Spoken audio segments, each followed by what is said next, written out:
You could really have your life totally directed by God. You can. It's really the easiest thing there is. You just got to empty your cup. He can talk to you, and the more you follow his lead, the more he'll lead you. I'm telling you, there's nothing much more to it. You know, again, you guys think I make this simple. God made it simple.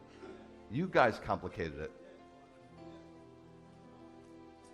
You made it complicated with doctrine and denominationalisms and dispensationism and eschatology. You want to know so much about eschatology. What do you want to know so much about eschatology for? What if you wake up tomorrow? You don't need hope because you might die tomorrow. You need hope because you might wake up tomorrow.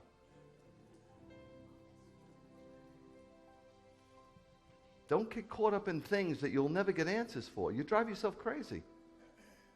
Isn't it great just to be in the Lord's presence and hear his voice and be directed by him? He'll direct you every step of the way. He'll direct you as much as you want to be directed. The more you empty yourself of you, the more he can fill you.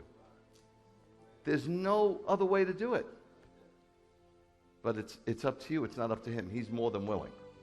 He's here. He's more than willing. Because he's here. He's in our midst. You just got to let him have access. Where is he? He's standing where? At the door of your heart. He's not using a battering ram. He's not banging you over the head with the Bible. He's not. He stands at the door of your heart. That's not for evangelistic purposes, although people use it applicably. But he's speaking to a church in Revelation 3, right? He's speaking to so-called believers. He's speaking to us. And he says, if you will open, he can't open the door. It's not appropriate. He's not a home invader. If you will open the door, he will come in. He will sit with you at the table of your heart. He will talk to you. Rabbi, I don't hear him much. You know, I'm just going to tell you, most of the time that's two reasons. One, because you're walking in sin and you're out of fellowship. Or two, you're just not giving him access. You have your own will and your own way, and you're fitting him into just maybe a little room. Well, don't go in there. Don't touch anything there. Okay, there you can go.